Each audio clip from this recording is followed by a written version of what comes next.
Halo everyone, selamat siang, Guten Tag.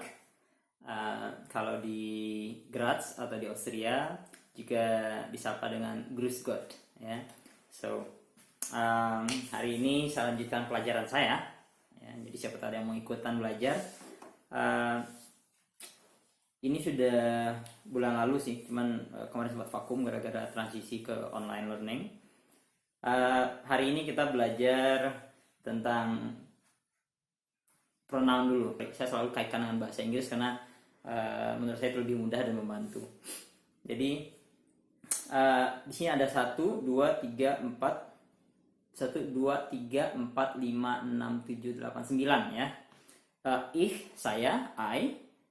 Do, kamu, yang santai atau yang biasa. Ada R, itu he, dia laki-laki.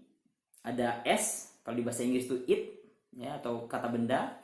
Kemudian ada Z, dia perempuan. Kemudian ada wir, kami, kita. Ada Z lagi, itu mereka.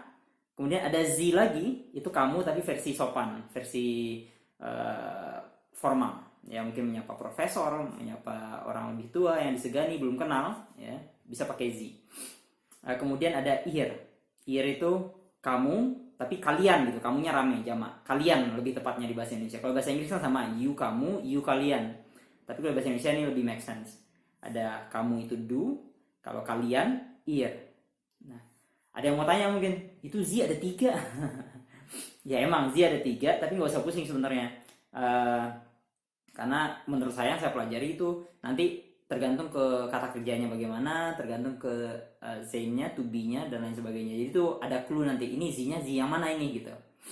Ya, jadi Z itu bisa jadi dia perempuan, Z itu juga bisa jadi mereka, they, Z itu juga bisa jadi kamu versi formalnya gitu.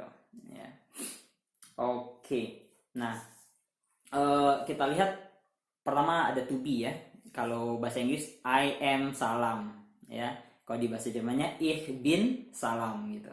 Jadi formatnya untuk yang sekarang ini cukup simple, sederhana, sebenarnya cukup mirip dengan bahasa Inggris ya. Misalnya ich bin salam, saya salam, kamu Joni, du bist Joni gitu. Dia Sri, sie ist Sri. Ini meja, es ist Tisch. Ya. Mereka Jono dan Joni apa? Z, kalau mereka apa? Biar pasti Z, Zin, Jono, Un, Joni gitu. Jadi mirip untuk susunannya, tidak sulit. Cuman perlu diingat aja tuh be-nya apa? Ich bin, du bist gitu. Jadi ada kalau saya bacain ya, ada ich bin, du bist, er ist, sie ist, es ist, ihr seid, wir sind, sie sind, sie sind. Ya, kira-kira seperti itu. Oke. Kemudian di situ ada posesif. Ini yang bisa kita pakai ya. Punya saya, buku saya gitu maksudnya. Nah, yang perlu diingat di sini di bahasa Jerman itu ada gender untuk kata-kata itu. Khususnya kata-kata benda ya. Kata benda itu ada gender. Ada neutral, neuter atau netral, ada maskulin, ada feminin. Kebanyakan sih kata-kata itu akan feminin ya, karena satu dia udah feminin, karena dua maskulin, dia jamak otomatis jadi feminin gitu, dianggap feminin ya karena dia plural. Jadi kepunyaan saya posesif itu mine, kalau bahasa Inggris mine ya, mine. Nah, kalau kata berikutnya adalah feminin atau plural jamak, maka ditambah meine. Buku saya, mein Buch. Ya, tapi dia jamak, bukunya banyak, meine Bucher. Ya. Atau mama saya, meine Mutter. Ayah saya, mein Vater. Ya. Intinya kata setelah itu dia feminin atau jamak pakai di belakangnya. Kalau kita lihat itu saya, mein, plural atau femininnya jadi meine, du kamu, dein jadi deine, er ini dia laki-laki ya, itu sein, jadi seine. S itu kata benda atau it bahasa Inggrisnya. Sein juga berubah jadi seine kalau feminin atau plural. Sie dia perempuan, ihr jadi ihre. Sie mereka, ihr jadi ihre. Sie kamu sopan, ihr berubah jadi ihre. Wir kita, kami, punya kita, our, ya. Our room, ya, ruangan kita atau kamar kita. Unser Raum, ya. Tapi kalau orang tua kita, unsere Eltern. Pronunciation saya masih belepotan. It's okay, nanti diperbaiki. Kemudian ihr kalian jadi ihr, tapi ini agak beda. Harusnya kalau ditambah e aja eure gitu ya, tapi dia enggak, eure. Ya, eure. Ini seperti itu. Ya. Jadi di sini kita udah satu pahami pronounnya apa saja. Jadi z ada 3, jangan bingung sebenarnya. Nanti ada clue ya di kata-kata berikutnya. Kemudian you juga ada 3 macam. Kamu biasa, informal, kamu formal, kamu biasa, do, kamu formalnya, z. Terus kalau di bahasa Inggris ada you lagi, kalian. Nah di sini pakai ihr, kalian, rame, jamak.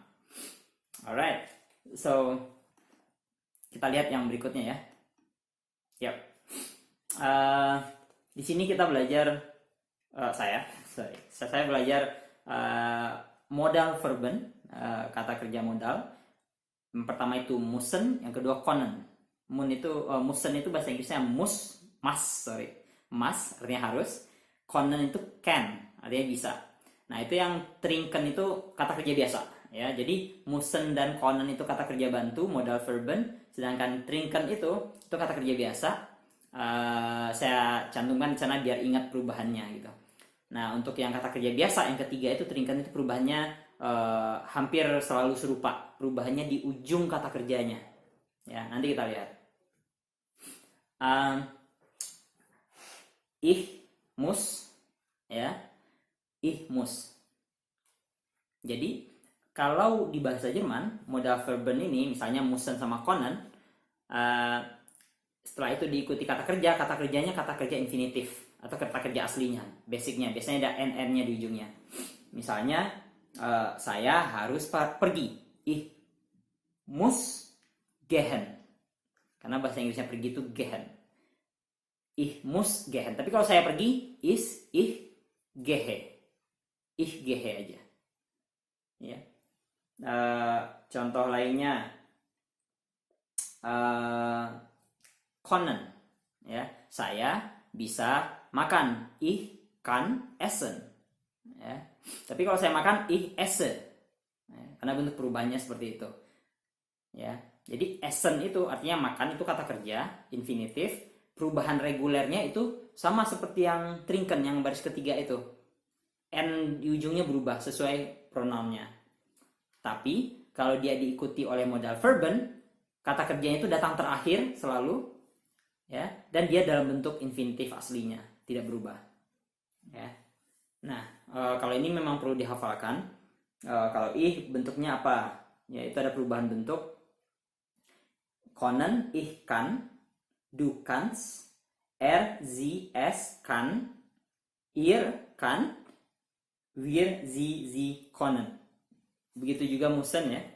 Ich muss, du musst, sie, es muss, ihr muss, wir, sie müssen.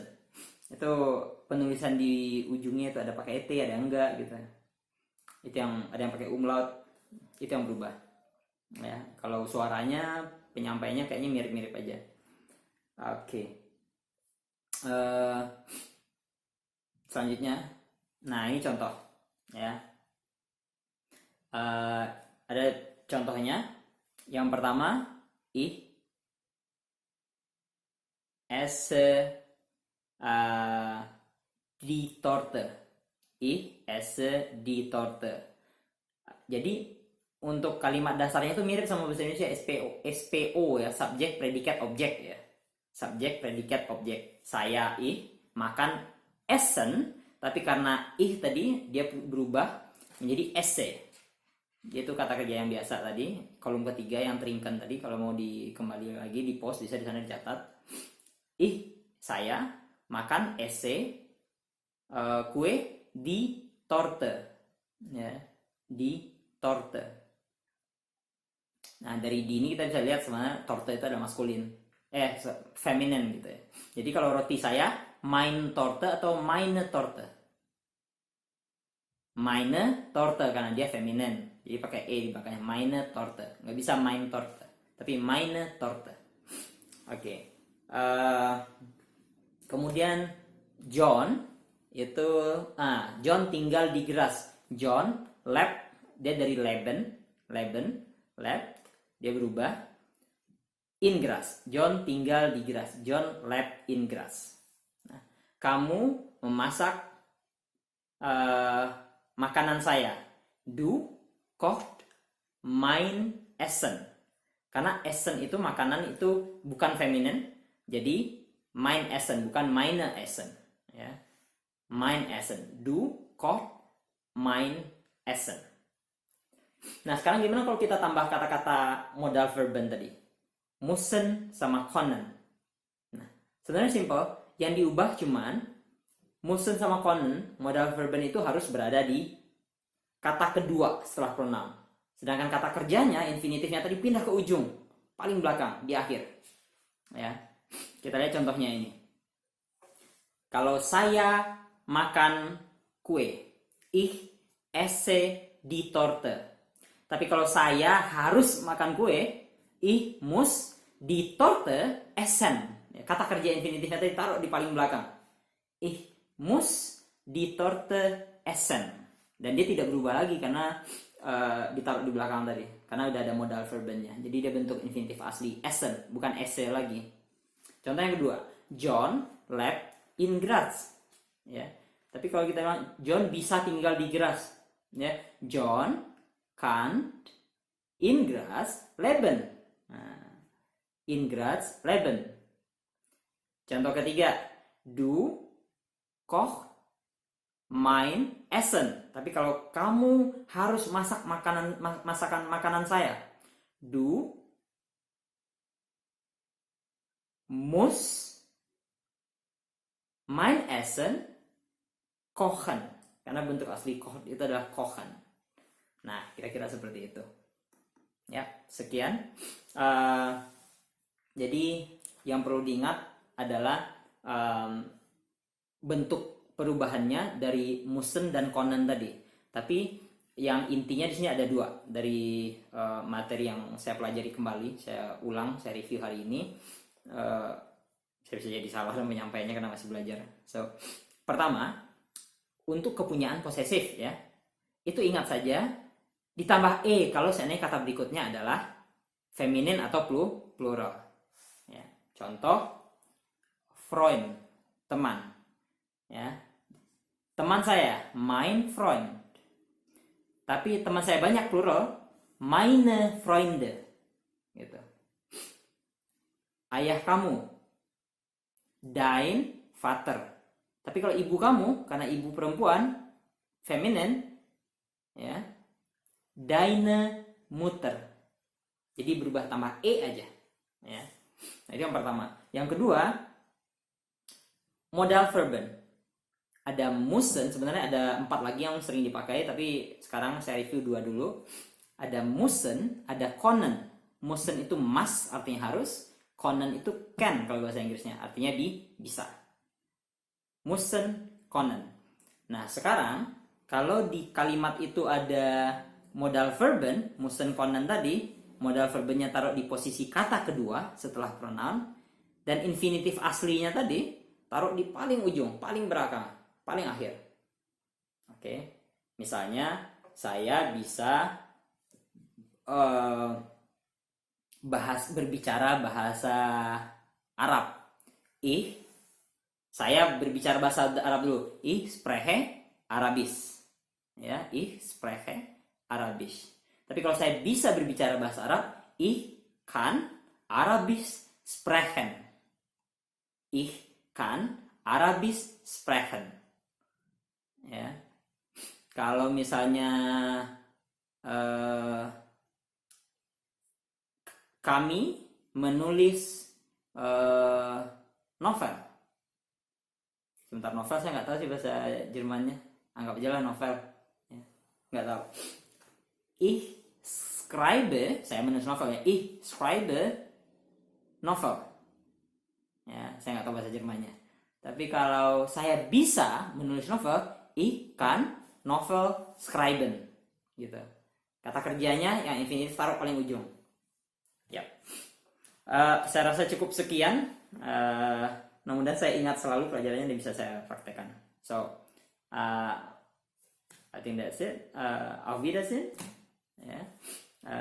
See you next time. Bye-bye.